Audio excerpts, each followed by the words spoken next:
അബൂബക്കർ റളിയല്ലാഹുവിനെ സർപ്പം കൊത്തിയത്? ഇതായിരുന്നു ഇന്നലത്തെ ക്വസ്റ്റ്യൻ. ആൻസർ നമുക്ക് ഐസൂനോട് ചോദിക്കാം. സൗർ ഗുഹ എന്നാണ് ആൻസർ.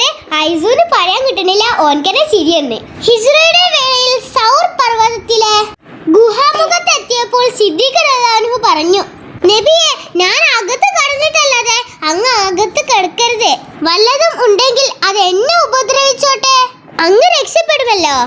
അവിടെ ഉണ്ടായിരുന്ന മാളങ്ങളിലെല്ലാം തന്റെ വസ്ത്രം കീറിയെടുത്ത് നിറച്ചു വെച്ചു.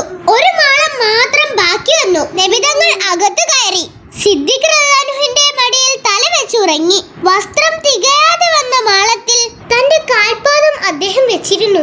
അതിൽ ഒരു സർപ്പം ഉണ്ടായിരുന്നു.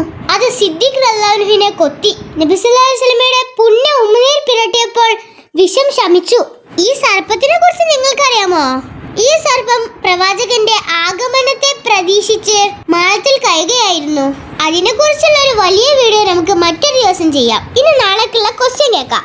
മുത്തുനബി ചന്ദ്രനെ പിളർത്തിയ സംഭവം എവിടെ വെച്ചിട്ടാണ് നടന്നത്?